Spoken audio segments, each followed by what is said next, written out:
شروع کرتی ہوں اللہ کے نام سے جو بڑا مہربان اور نہایت رحم کرنے والا ہے۔ بسم اللہ الرحمن الرحیم۔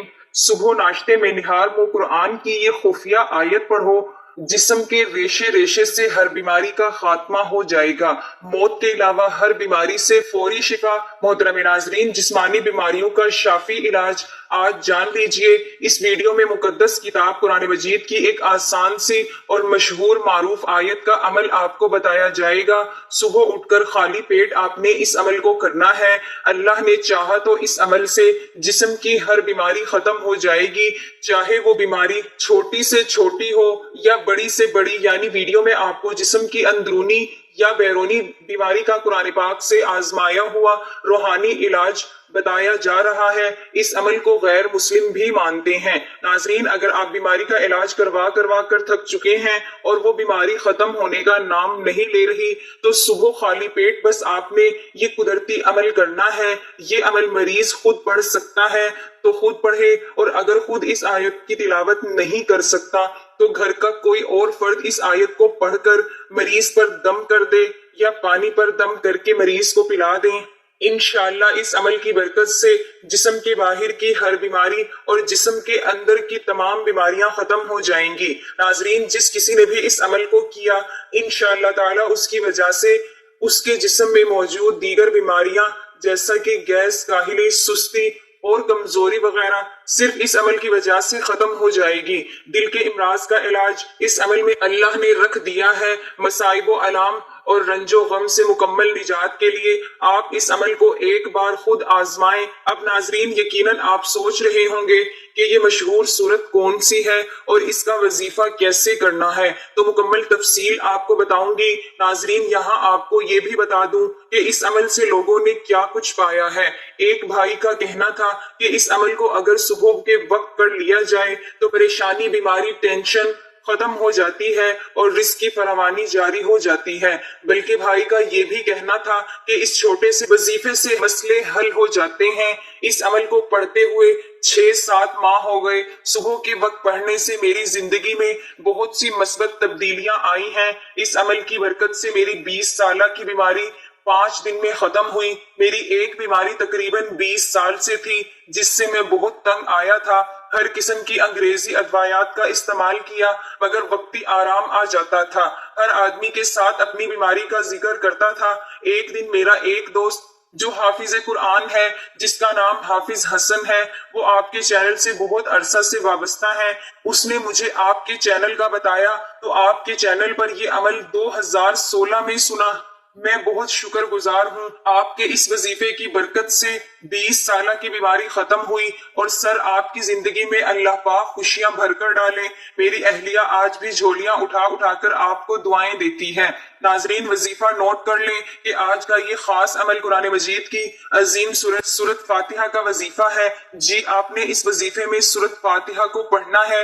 آپ نے سورت فاتحہ کو کب، کیسے اور کتنی بار پڑھنا ہے، یہ سب میں آپ کو بتا رہی ہوں، اور غور سے سن لیجئے اور یاد رکھیں، قرآن کریم ہر بیماری کے لیے نسخہ شفا ہے۔ قرآن پاک خود مریض کو پڑھنا چاہیے۔ جدید تحقیق سے ثابت ہوا ہے کہ مریض پر سب سے زیادہ اثر خود اس کی اپنی آواز کا ہوتا ہے۔ اللہ تعالیٰ نے قرآن پاک کی آیتوں میں ایسی شفا ہے، کوئی بھی مریض قرآن پاک کی تلاوت کرتا ہے تو صحت یاب ہو جاتا ہے۔ اللہ تعالیٰ نے قرآنی آیات میں ہمارے لیے زندگی رکھی ہے، لہٰذا اگر کسی بیمار یا سست خلیے پر اللہ کا کلام پڑھا جائے تو وہ خلیات تر و تازہ ہو جاتے ہیں، اس میں زندگی بحال ہو جاتی ہے اور امراض کی مدافعت کی قدرت بڑھ جاتی ہے۔ یہیں سے ہمیں یہ روشنی بھی ملتی ہے کہ مخصوص امراض پر مخصوص قرآنی آیات پر دم کر کے پانی پینے سے اللہ تعالیٰ کے فضل و کرم کی بدولت شفا ملتی ہے۔ اللہ نے پوری انسانیت کے لیے تا قیامت مکمل ضابطۂ حیات، ایک نور مبین، ایک کتاب مقدس قرآن مجید حضرت محمد صلی اللہ علیہ وسلم کے ذریعے عطا فرمائی، جس میں اللہ نے زندگی کے تمام شعبوں، عبادت، ریاضت، شجاعت، عدالت، امانت، سخاوت، سعادت، تہذیب و تمدن، بود و باش، خور و نوش، اکل و شروب، قیام و طعام، لین دین، پیار محبت، غرض، ہر پہلو پر ایک مکمل ضابطہ حیات دے کر بھیجا اور کوئی پہلو تشنا نہ چھوڑا۔ قرآن پاک ہی ایک مکمل ضابطہ حیات ہے۔ قرآن مجید ایک ایسی کتاب ہے جو نہ صرف ہدایت کا ذریعہ ہے بلکہ شفا کا بھی ذریعہ ہے۔ قرآن مجید میں ارشاد باری تعالیٰ ہے، لوگوں تمہارے پاس رب کی طرف سے نصیحت آ گئی ہے، یہ وہ چیز ہے جو دلوں کے امراض کی شفا ہے، اور جو اسے قبول کر لیں ان کے لیے رہنمائی اور رحمت ہے۔ اے نبی کریم صلی اللہ علیہ وسلم، کہہ دو کہ یہ اللہ کا فضل اور مہربانی ہے کہ یہ خبر اس نے بھیجی، اس پر تو لوگوں کو خوش ہونا چاہیے۔ قرآن مجید مردہ لوگوں کے لیے آب حیات اور یس مردہ دلوں کے لیے طمانینت بخش ہے، لوگوں کو ان کے رب کے حکم سے تاریکی سے نکال کر روشنی کی طرف لاتا ہے اور صراط المستقیم پر گامزن کرتا ہے۔ جس کا قول قرآن مجید کے مطابق ہے وہ صادق ہے، اور جو اس کے احکامات پر عمل پیرا ہوتا ہے وہ کامیاب ہے۔ صحابہ کرام رضوان اللہ تعالی علیہم اجمعین کا طرح امتیاز تھا کہ وہ دنیا میں ایسے زندگی بسر کرتے تھے گویا کہ جیتا جاگتا قرآن ہوں۔ وہ قرآنی آیات میں غور و فکر کرتے تھے اور حقیقی معنوں میں اس کی تلاوت کرتے تھے، اس کے مطابق اپنی زندگی بسر کرتے تھے اور اسی کی طرف دعوت دیتے تھے۔ عذاب کی آیتوں سے ان کے دل دہل جاتے تھے اور رحمت کی آیتوں سے ان کے دل روشن اور معمور ہو جاتے تھے۔ صحابہ کرام رضوان اللہ تعالی علیہم اجمعین قدم قدم پر قرآن مجید سے ہدایت حاصل کرتے تھے، اس لیے وہ دنیا میں عزت سے مشرف ہوئے اور دنیا کی سیادت کے حقدار بنے، بلند درجات پر فائز ہوئے اور دونوں جہانوں کی کامیابیوں سے سرفراز ہوئے۔ قرآن مجید میں اللہ تعالیٰ ارشاد فرماتے ہیں، یقیناً یہ قرآن وہ راستہ دکھاتا ہے جو بہت ہی سیدھا ہے، اور ایمان والوں کو جو نیک اعمال کرتے ہیں اس بات کی خوشخبری دیتا ہے کہ ان کے لیے بہت بڑا اجر ہے۔ حضرت عبداللہ بن مسعود رضی اللہ تعالی عنہ سے روایت ہے کہ حضور صلی اللہ علیہ وسلم نے فرمایا، جس نے قرآن مجید سے ایک حرف پڑھا اس کے لیے ایک نیکی ہے، اور ایک نیکی 10 نیکیوں کے برابر ہے۔ میں یہ نہیں کہتی کہ الف لام میم ایک حرف ہے، بلکہ الف ایک حرف، لام ایک حرف اور میم ایک حرف ہے۔ حضور نبی اکرم صلی اللہ علیہ وسلم نے فرمایا، صاحب قرآن سے کہا جائے گا کہ قرآن پڑھتے جاؤ اور درجات پر چڑھتے جاؤ، اور اس ترتیب سے پڑھو جس طرح دنیا میں پڑھا کرتے تھے، بے شک تمہارا مقام وہاں ہوگا جہاں پر تمہارا پڑھنا ختم ہو جائے گا۔ اللہ ایک ہے، روز ازل سے ایک ہے، تا ابد ایک رہے گا۔ سچائی ایک حقیقت ہے، ازل سے اور ابد تک رہے گی۔ جھوٹ ایک لعنت ہے، ازل سے ہے، ابد تک رہے گی۔ انسانیت کی قدر و منزلت ازل سے مسلم ہے، ابد تک مسلم رہے گی، اور اس طرح انسانیت سے متعلق ہر شعبہ زندگی کے لازوال اصول ازل سے ہیں، ابد تک رہیں گے، اور انہی اصولوں کا امین قرآن پاک ہے، اس لیے اس میں بیان کردہ ابد تک حقیقت ہی رہیں گے، نہ ان میں ترمیم کی ضرورت ہوگی نہ اضافے کی۔ اس مکمل قانون کو لے کر آنے والے حامل وہی نبی محیط انوار خداوندی حضرت محمد صلی اللہ علیہ وسلم ہیں۔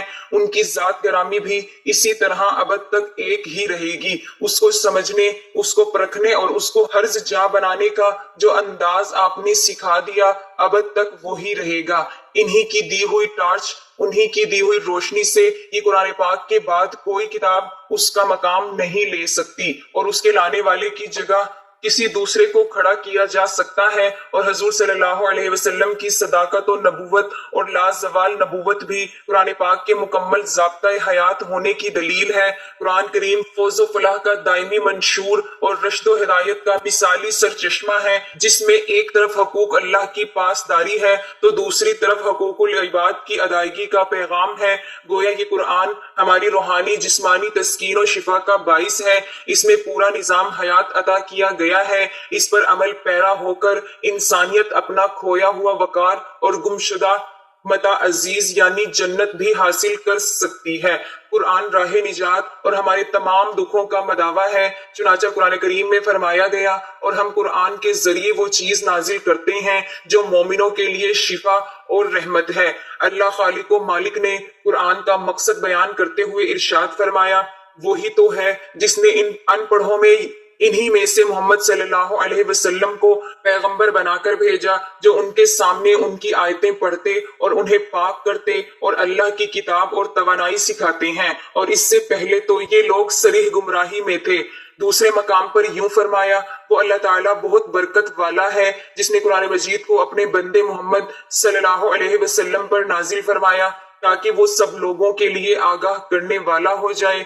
اسی اللہ یکتا کی حکومت و سلطنت ہے آسمانوں اور زمین کی، اور اس نے کوئی اولاد نہیں بنائی اور نہ کوئی اس کی سلطنت میں شریک ہے۔ اس اللہ نے ہر چیز کو پیدا کیا اور مناسب اندازے میں رکھا۔ اسی طرح ایک مقام پر قرآن کی عظمت کا یوں اظہار کیا گیا، ہمیں تاروں کی منزلوں کی قسم، اگر تم سمجھو تو یہ بڑی قسم ہے کہ یہ بڑے رتبے کا قرآن ہے جو کتاب محفوظ میں لکھا ہوا ہے، اسے وہی ہاتھ لگاتے ہیں جو پاک ہیں، پروردگار عالم کی طرف سے اتارا گیا ہے۔ کیا تم اس کلام سے انکار کرتے ہو اور اپنا وظیفہ یہ بناتے ہو کہ اسے جھٹلاتے ہو؟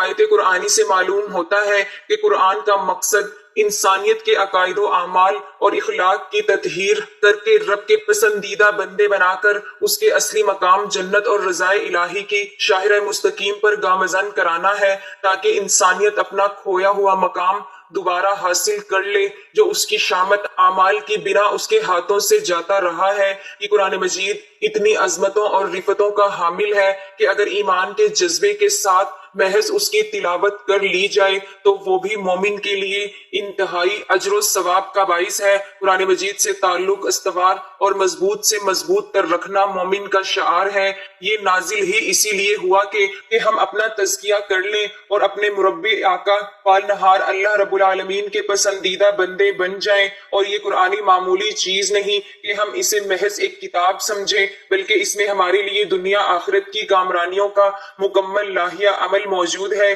اس کے علاوہ قرآن دلوں کا زنگ دور کر کے صاف شفاف بناتا ہے۔ سرور کائنات صلی اللہ علیہ وسلم کا ارشاد عالی ہے، دلوں کو زنگ لگ جاتا ہے جس طرح لوہے کو پانی لگ جانے سے زنگ لگ جاتا ہے۔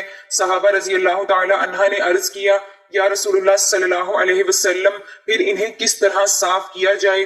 آپ صلی اللہ علیہ وسلم نے فرمایا، موت کو زیادہ یاد کیا کرو اور قرآن مجید کو کثرت سے پڑھا کرو۔ اسی طرح دوسرے مقام پر فرمایا، جو اپنے رب سے کلام کرنا چاہے تو اسے چاہیے کہ قرآن مجید پڑھے۔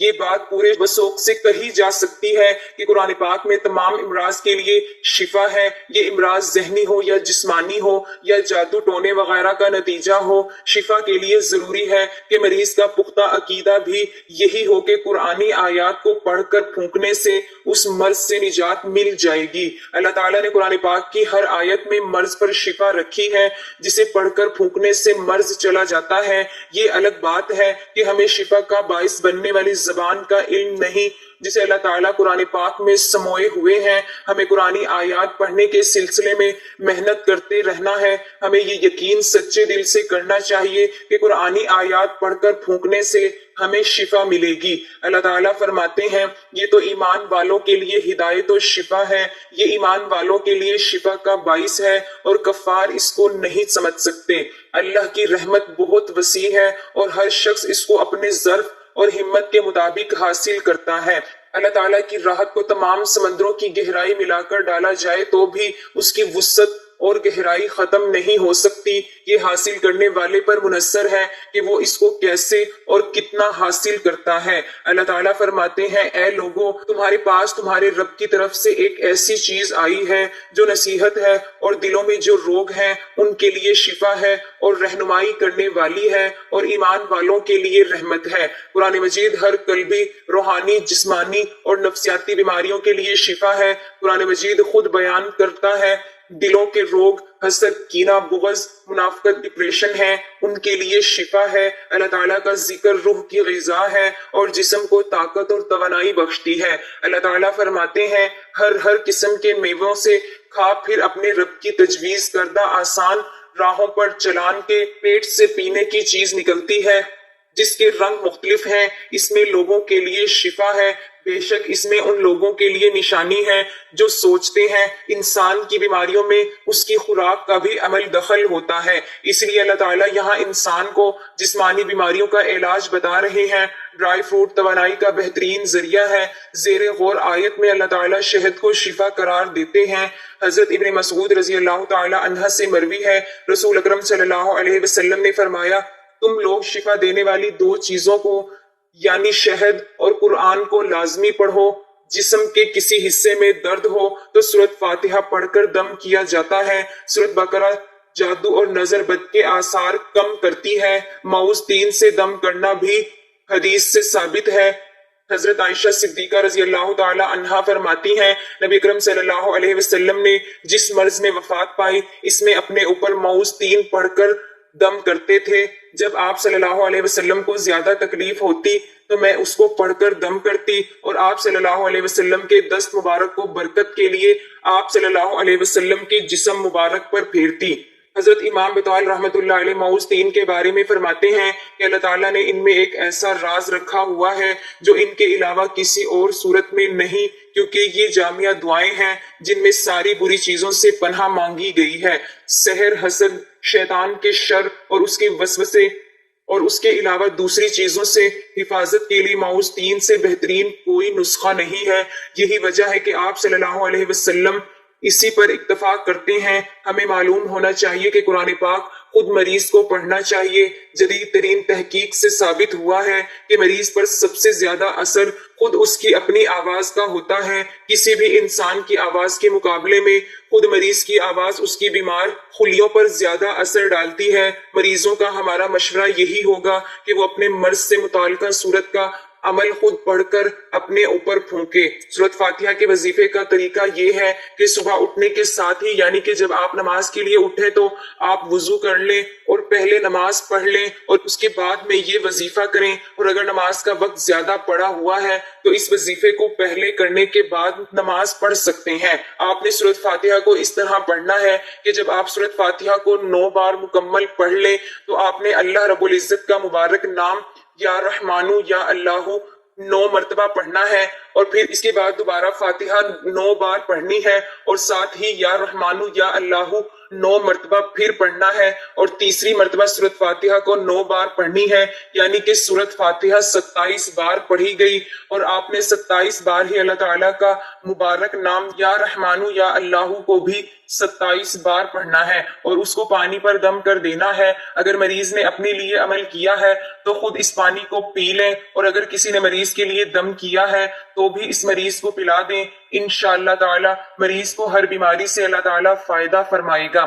قرآن حکیم کے ایک ایک حرف میں شفا ہے۔ جو مسلمان روزانہ آیات قرآن کی تلاوت کرتے اور باوضو رہتے ہیں، اللہ کریم ان کے لیے کشادگی پیدا کرتے ہیں۔ ایسے لوگ کبھی دنیاوی مسائل سے شاکی نہیں ہوتے، نہ انہیں ڈپریشن ہوتا ہے، ان کا دل اور دماغ پرسکون ہوتا ہے۔ جیسا کہ سورۃ فاتحہ کو روزانہ پڑھنے والوں کا معاملہ ہے، رسول اللہ صلی اللہ علیہ وسلم کا فرمان ہے کہ سورۃ فاتحہ میں موت کے علاوہ ہر مرض کے لیے شفا ہے، تو آقا دو جہان صلی اللہ علیہ وسلم کا فرمان اس کی ضمانت دیتا ہے کہ سورۃ فاتحہ پڑھتے رہنے والوں پر آسانیاں پیدا ہوتی ہیں۔ جو کوئی بھی سورۃ فاتحہ کا عامل بن جاتا ہے، اس کا بے تحاشا ذکر کرتا ہے، تو ایسے لوگوں پر معاشی تنگی نہیں ہوگی، انہیں غیب سے رزق ملے گی۔ بیمار ہوں گے تو جلد صحت یاب ہوں گے۔ اگر کسی مریض کی تیمارداری کے دوران اس کی شفا کے لیے اس کا ہاتھ پکڑ کر 7 بار سورۃ فاتحہ باوضو ہو کر پڑھی جائے تو وہ جلد صحت یاب ہو جاتا ہے۔ ناظرین، جب بھی وقت اجازت دے قرآن کی تلاوت سن لینی چاہیے۔ مریض کو قرآن پاک کی آیتوں میں غور و فکر کرنا چاہیے جنہیں وہ سن رہا ہو، کیونکہ قرآن میں تدبر و تفکر اور اس کے معنی کو سمجھنے کی کوشش کرنا بھی ایک طرح کا علاج ہے۔ علاج بالقرآن کو فعال بنانے کا ایک طریقہ یہ ہے کہ مریض سوتے ہوئے توجہ کے ساتھ قرآن پاک کی تلاوت سننے کا اہتمام کریں۔ مریض بلکہ صحت مند انسانوں کو بھی یہ بات معلوم ہونی چاہیے کہ نیند کے عالم میں بھی انسانی دماغ کام کرتا رہتا ہے۔ دماغ قرآن پاک کی آواز سے متاثر ہوتا ہے۔ بے شک یہ قرآن ہدایت اور رحمت ہے۔ وہ لوگ جو کسی بھی جسمانی، روحانی الجھن یا ذہنی کرب میں مبتلا ہو، اس کو چاہیے صبح دوپہر شام آنکھیں بند کر کے سورۃ فاتحہ 9 بار پڑھیں اور 7 روز تک متواتر پڑھیں۔ ہر دفعہ پڑھنے کے بعد آدھا گلاس پانی آنکھیں بند کر کے 3 بار دل میں اللہ کہہ کر 3 گھونٹ میں پی لیں۔ اس صورت سے جسمانی اور روحانی سکون آپ حاصل کر سکتے ہیں۔ آپ ہر طرح کے مسائل اور رنج و غم سے محفوظ رہ سکتے ہیں۔ سورۃ فاتحہ کو اپنا ورد بنائیں۔ ہماری اللہ پاک سے دعا بھی ہے کہ اللہ پاک سب کو صحت، عافیت اور سلامتی عطا فرمائے، آمین یا رب العالمین۔ قرآن مجید سراسر خیر و برکت، فوز و فلاح اور فلاح و رشد، ہدایت کا مثالی سا چشمہ ہے۔ اس پر ایمان لانا، اس کی تلاوت کرنا اور اس کے احکام یعنی اوامر و نواہی پر کما حقہ عمل پیرا ہونا، اور صاحب قرآن پیغمبر آخر الزمان صلی اللہ علیہ وسلم کی لائی ہوئی شریعت یعنی قرآن و حدیث کی اتباع کرنا دنیا آخرت کی بھلائیوں اور نجات کا ذریعہ ہے۔ اللہ تعالیٰ سے دعا ہے کہ وہ ہمیں صحیح معنوں میں قرآن کا فہم عطا فرمائے، ہمارے عقائد و اعمال کی اصلاح فرمائے اور ہماری انفرادی اجتماعی زندگی میں دین کو نافذ فرمائے، ہماری لغزشوں اور خطاؤں سے درگزر فرمائے۔ قرآن و صاحب قرآن صلی اللہ علیہ وسلم کی سچی فرما برداری کے ذریعے اپنی رضا کا حصول عطا فرما دے، آمین یا رب العالمین۔